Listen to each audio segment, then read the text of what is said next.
Indonesia memiliki keindahan alam yang sangat indah yang disediakan oleh Tuhan. Banyaknya garis pantai yang dimiliki Indonesia membuat masyarakatnya bergantung pada hasil laut yang penuh dedikasi mencari nafkah. Keindahan alam dan kehidupan kampung yang asri menawarkan pengalaman unik bagi wisatawan. Salah satunya di Desa Kronjo, Tangerang, yang memiliki banyak wilayah pantai yang indah sebagai mata pencaharian utama yang terus berlanjut di tepi pantai yang tenang namun penuh makna beserta para nelayannya. Itulah rantai kehidupan di Kampung Nelayan Terang Desa Kronjo.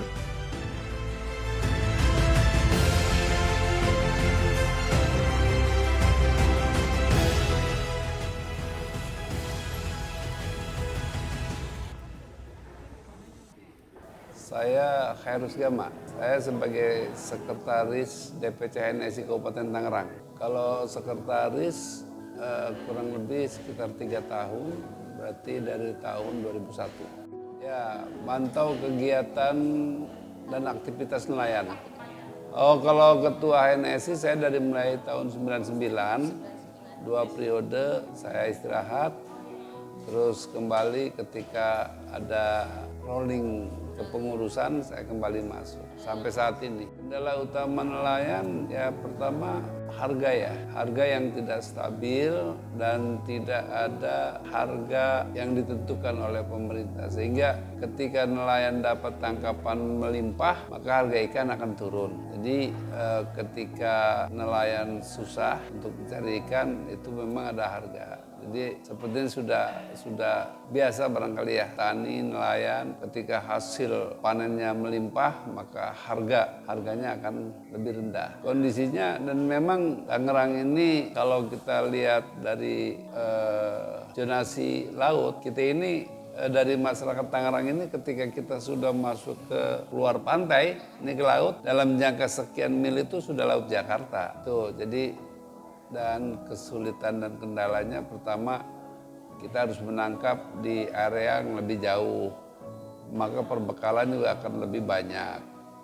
Terus yang kedua juga nelayan itu dokumen perizinannya lebih banyak. Kalau pematokan tempat tidak ada, dan memang di sini walaupun ada rencana pengembangan dari pihak swasta yang di backup oleh pemerintah, tetapi masyarakat tetap kondusif dan masyarakat nelayan tetap masih bisa diarahkan untuk tidak melakukan hal-hal semacam pematokan dan sebagainya. Jadi masih bebas sesuai dengan zonasi penangkapan.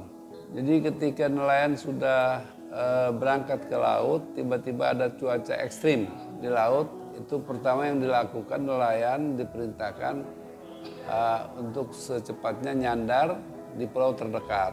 Terus yang kedua juga kami menyiapkan dan memberikan edukasi ke nelayan bahwa ketika melaut alat-alat safety, alat-alat pendukung untuk keselamatan juga harus ada, baik obat-obatan, ya, pelampung, dan yang lain yang dibutuhkan kami sudah arahkan. Kalau nelayan-nelayan di atas 5 GT, yaitu semua lengkap, semua peralatan keselamatan lengkap, safety lah. Kalau yang 5 GT ke bawah karena memang jaraknya juga nggak terlalu jauh, paling di atas 2 milan lah, 2 mil sampai 4 mil.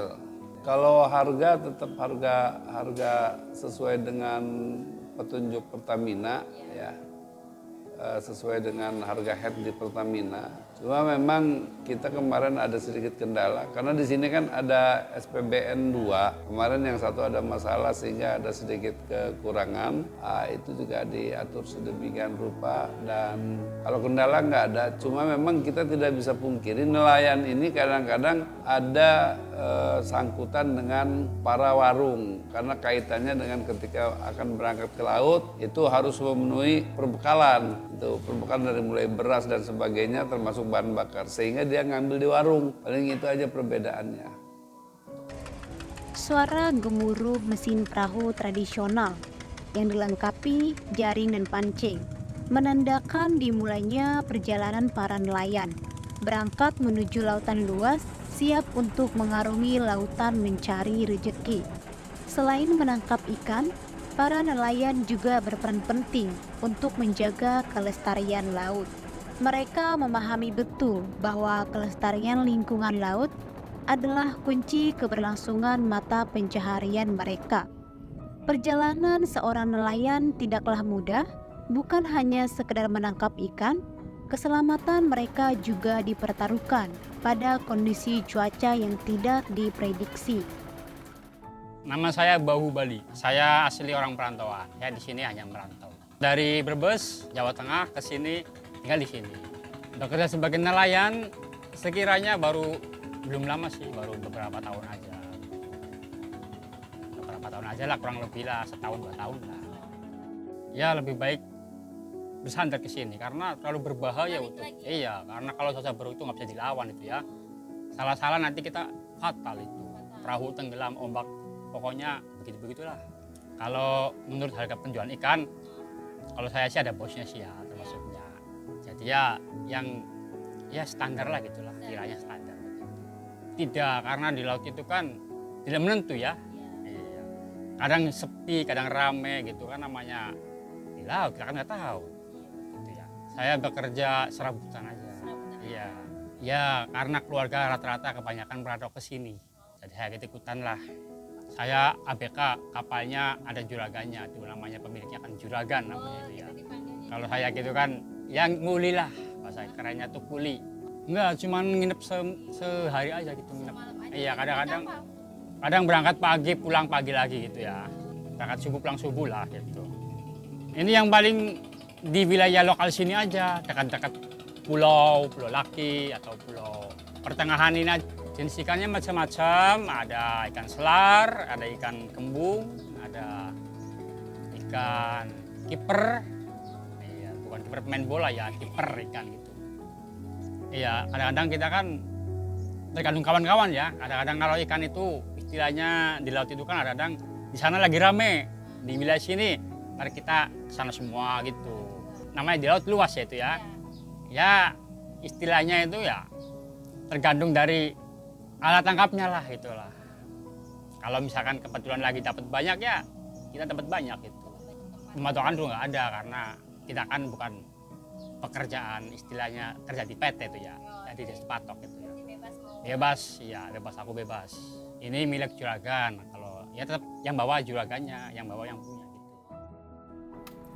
Pada saat kembali ke darat, mereka membawa hasil tangkapan yang beragam, mulai dari ikan kembung, tenggiri, teri, cumi-cumi, bawang, dan masih banyak jenis ikan lainnya. Kemudian akan dijual ke pasar lokal atau kepada tengkulak. Setiap pagi, pasar ini menjadi saksi dari hiruk-pikuk aktivitas warga yang datang dari berbagai penjuru desa untuk menjual dan membeli berbagai jenis deretan ikan segar yang baru saja ditangkap dari laut. Setelah ikan-ikan tersebut dibawa pulang, proses pengolahan akan dimulai. Ikan-ikan segar dicuci bersih dan dibuang bagian dalamnya. Kemudian ikan akan direndam dalam larutan garam dan siap dijemur untuk mengawetkan ikan, serta memberikan cita rasa khas pada ikan asin ini. Proses penjemuran ini memerlukan waktu beberapa hari hingga ikan benar-benar kering dan siap dikonsumsi. Artinya sandaran ya, kita juga menyadari karena memang jarak dari bibir pantai ke tempat akhir pembongkaran hasil tangkapan itu sekitar 3 kilo. Dan kami itu berharap pengembangannya lebih signifikan. Dan kedua, sungai harus ada pengerukan, terus ada semacam pembatas ya sebagai bahan sandaran kapal.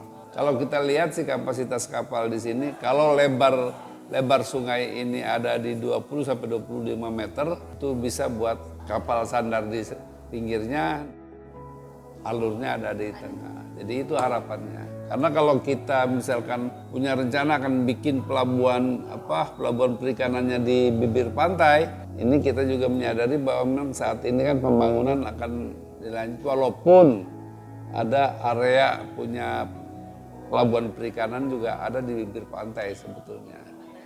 Jadi nelayan ini nelayan tradisional jadi bikin sendiri. Paling nanti kalau udah jadi dia minta ke kami yang di darat sebagai pembina nelayan ketika ada kebutuhan perbekalan. Karena perbekalan itu variatif. Ada yang sampai dari 100 juta sekali melaut, kebutuhan perbekalannya sampai ke 10 juta. Jadi tergantung kapasitas kapal dan mau berapa hari di laut. Ada yang 20 hari di laut, ada yang 15 hari, ada yang 10 hari, ada yang 1 minggu. Ada yang harian berangkat misalkan sore pulang pagi ada yang bermalam juga, namanya babang lah kalau bahasa nelayannya. Orang yang mau ke laut dan nginep di sana. Jadi karena ada mata rantai ya, ketika ada aktivitas nelayan ke laut, maka kami-kami yang di darat juga ada aktivitas usaha sebagai mata pencarian, sebagai penampung dan penjual gitu. Jadi ada mata rantai usaha bersama dari pihak nelayan sebagai penangkap ikan dan kami sebagai pengelola yang pembina dan pengelola yang ada di darat. Harapannya ke depan ya ini jujur ya, ketika ada rencana pengembangan kegiatan proyek besar di, kalau nggak salah di sini bisa jadi PIK 8 atau PIK 10 ya. Harapan kami sih tetap saja itu aktivitas nelayan tidak terganggu, terutama alur Sungai Cipasiliannya tetap tidak terganggu dan bahkan lebih diperbaiki. Terus zonasi penangkapan ikan untuk nelayan juga untuk tidak terganggu, karena memang ini adalah mata pencarian dari masyarakat pesisir kita di Tangerang ini, terutama Kelonjo. Jadi kita tidak berharap jangan sampai mata pencaharian masyarakat pesisir atau masyarakat nelayan ini akan hilang. Harapan saya sebagai nelayan itu supaya ya jauh kesananya itu lebih baik lagi. Harga-harga makin stabil, pendapatan makin terpenuhi. Gitulah.